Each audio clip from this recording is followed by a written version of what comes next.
My intention for this morning was to actually keep things a bit lighter because I knew it was Father's Day. I knew it was still the beginning of summer.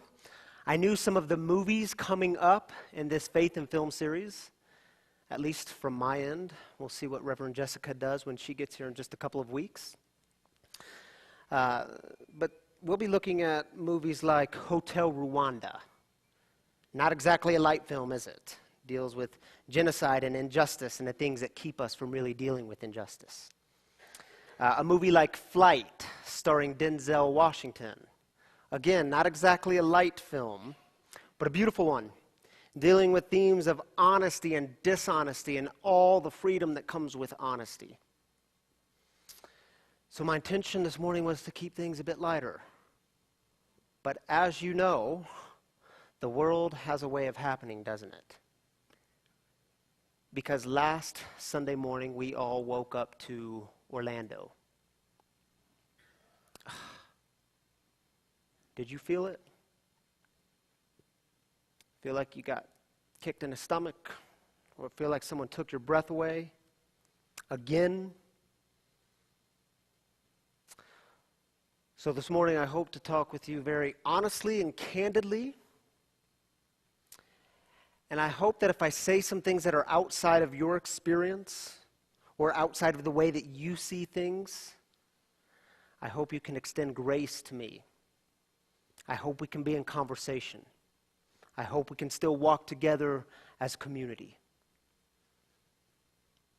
Because I don't know about you, but by Sunday afternoon last week, there was this kind of dark silence that came over me. I didn't want to reflect on another mass shooting. I didn't want to have to think about it. It's tiring. You know what's tiring? Changing another Sunday theme and another Sunday sermon because of another mass shooting in this country. And I realize in saying this that I'm not even one of the immediate victims. I didn't know any of the victims. Didn't know their friends and family. But it still raises all the same questions, doesn't it? Is the world getting worse? Is hope just an empty exercise? Are things getting worse, or are we going to be okay? And do we talk with our kids about this? And if so, how? Did you feel it? The isolation and loneliness. You know, we were at a conference, annual conference, Thursday through Sunday, required for us clergy. So Janet, Sally, and I were at annual conference. Many from this congregation were there as well. Got home on Sunday afternoon, and on Sunday evening, we gathered around the dinner table and had dinner together. That doesn't always happen, by the way, but it did on that evening. And we prayed for the victims and their families and their friends. We prayed for the shooter and his family and friends. And you know, after we finished dinner, my wife says to me, "It's kind of like you're here, but you're not really here, are you?" You ever felt that? The isolation and loneliness that comes with the heaviness. And by the way, it's part of the beauty of vigils and gathering together as community. But also, with that isolation and loneliness, feeling this deep sense of human interconnection. Because all of a sudden, in that moment, maybe you experienced it, your heart was with the people of Orlando, was with people who were suffering. People you weren't thinking about the day before or the week before. Did you feel it? And I just want to take a moment and affirm all the feelings or emotions you might have experienced. Natural, normal, healthy, good. Don't suppress them. Don't ignore them. Or maybe if you're like me, you experienced a raging anger this week. Because I have to tell you, I have to be honest. The thought kept coming over me throughout the week.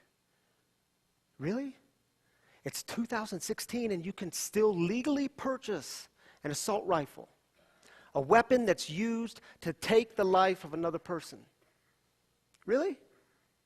And let me give a disclaimer here. I'm a gun owner. I grew up from about the age I could walk hunting with my dad, my brother, my cousins, my grandpa. I got my first gun when I was 6 years old.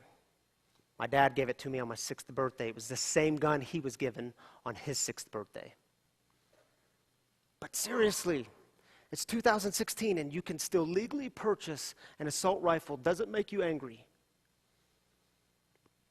Or when this shooter, this guy who caused so much violence and destruction, before doing so, when he pledges his loyalty to a group called ISIS, a group that is bent on death and destruction, does it make you angry? And he targeted the LGBT community, lesbian, gay, bisexual, transgender community,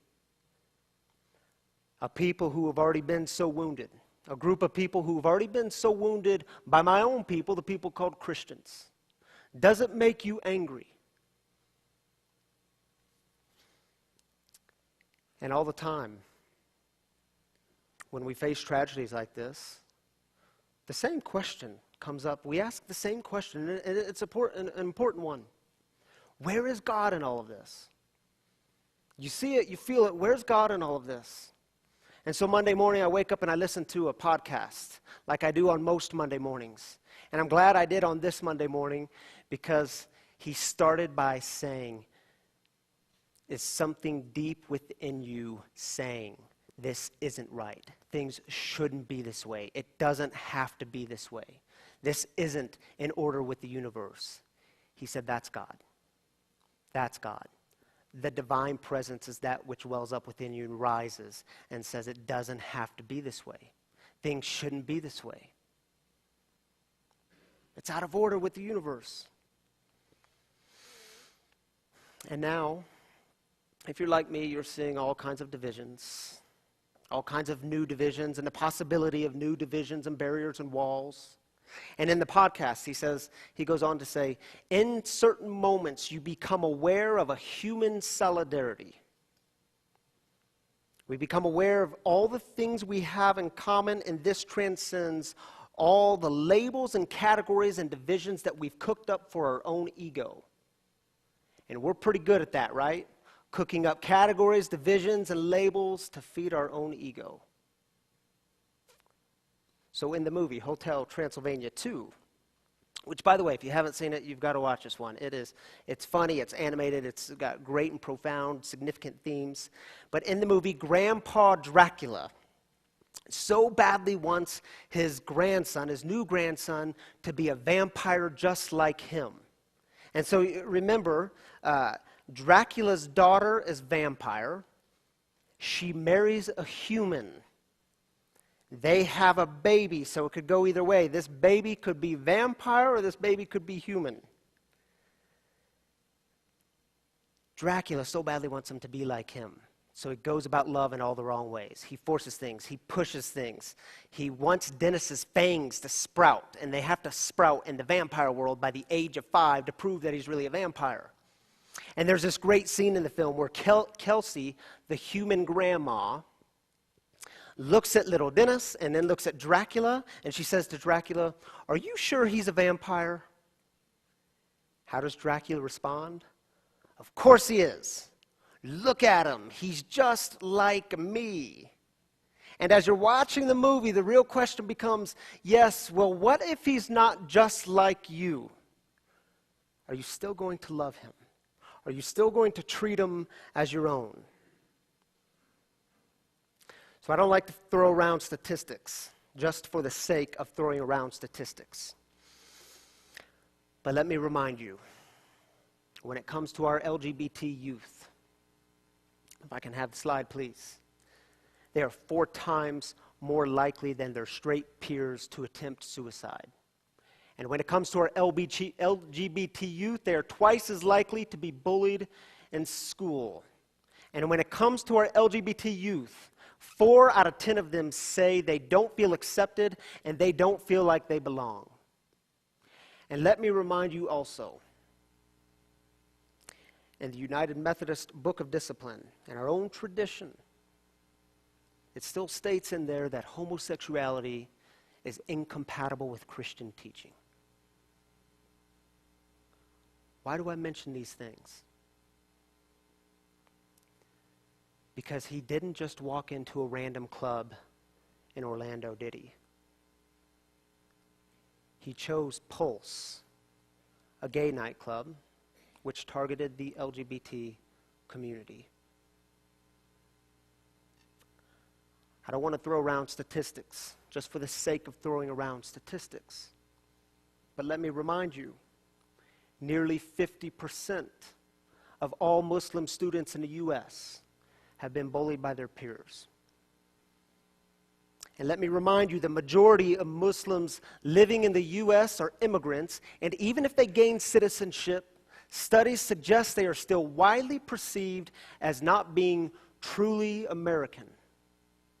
And let me remind you, in June 2015, a survey by the Public Religion Institute, 33% of Americans said being a Christian was very important for being truly American. Do you feel it?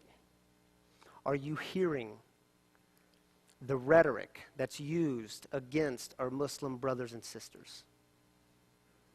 I hear it. Oh, we know those Muslims. Oh, we know Islam. Have you read the Quran? Oh, it's violent. It supports violence. Oh, it even encourages violence. My friends, let us tread lightly when we begin critiquing a tradition that's not ours. Have you read our scriptures? Have you read the Holy Bible, our sacred text? Because you know, if we wanted to, we could start picking and choosing verses to support our most violent actions. Pick and choose verses to support violence towards a group of people. And we could start with the LGBT community.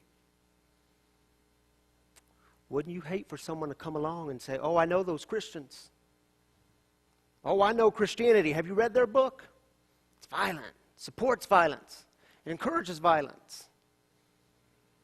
Let's tread lightly, because we can be pretty good at creating divisions, building walls and barriers, jumping to that mentality of us versus them. It's either us or them. Oh, come on, be like us. Be like us, and then you can truly be one of us. Conform and see it the way we see it. Then you can truly be one of us. Come on now, show me your fangs. Sprout some fangs. Are you truly one of us or not? See, if we're not careful, we can start acting a lot like Dracula, can't we? Are you sure he's a vampire? Of course he is. Look at him. He's just like me. And yeah, well, what if they're not just like us? Will we still love them? Will we embrace them? Treat them as our own? But even Dracula can have a change of heart. Take a look. So how do we respond to tragedy? To those events that leave us feeling isolated and alone, and yet strangely connected to other people? Paul begins writing this letter to the Philippians, the people, this church in Philippi, a church that he actually started.